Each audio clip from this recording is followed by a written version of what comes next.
C12 કુટુંબ અને સમુદાયમાં સંબંધો તથા સામાજિક પરંપરાઓનું વર્ણન કરે છે। C14 સ્થાનિક સંસ્થાઓની કામગીરીને વિવિધ સ્વરૂપોમાં વર્ણવે છે અને તેમની ભૂમિકાઓનું વિશ્લેષણ કરે છે।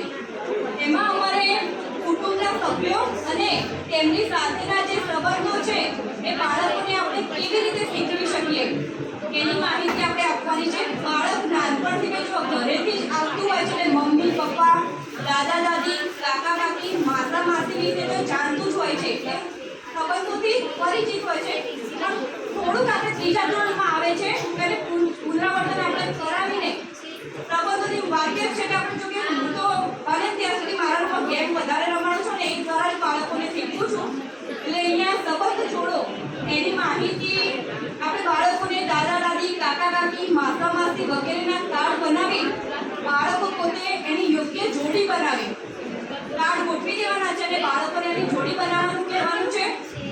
પાસો ફેંકવાનો છે, પાસા ઉપર આપણે દાદા પછી કાકા માસી એવી રીતે સંબંધ લખવાના છે અને પાસો ફેંકવાનો, પાસા ઉપર જે સંબંધ આવે ધારો કે દાદી છે તો બાળકને કહેવાનું કે ભાઈ દાદી અને તારો જે સંબંધ દાદી કોને કહેવાય કુટુંબમાં તો બાળકને જો ખબર હશે તો કહેશે કે પપ્પાની મમ્મી એ દાદી કહેવાય। ધારો કે પાસા ઉપર આવે છે કાકા તો કહેશે પપ્પાના ભાઈ એ કાકા કહેવાય અને એ જ પ્રમાણે આપણે એને વોટ બોલ ગેમ એ પ્રમાણે પણ રમાડી શકીએ છીએ। રમતને સંગીત ચાલુ કરીને બોલ પાસ કરવાનો છે, જે બાળકના હાથમાં બોલ આવે એક સંબંધ બાળક બોલે દાદા દાદી કાકા કાકી મમ્મી પપ્પા। અહીંયા અમે બાળકને સંબંધ દર્શાવી શકે એવું ગીત છે, એક ગીત મેં જાતે બનાવવાનો ટ્રાય કર્યો હતો પણ આ વાત કદી ના ભૂલાય એના ઉપરથી એક બે અંતરા કહી દઉં છું તમને। પપ્પાના પપ્પાને દાદા કહેવાય, પપ્પાની મમ્મીને દાદી કહેવાય, આ વાત કદી ના ભૂલાય। મમ્મીની મમ્મીને નાની કહેવાય, મમ્મીના પપ્પાને નાના કહેવાય, આ વાત કદી ના ભૂલાય।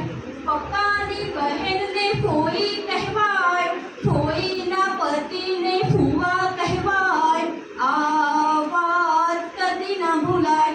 આવી જ રીતે આપણે દરેક સંબંધને આગળ વધારીને બાળક જોડે આનું ગાન કરાવી શકીએ છીએ।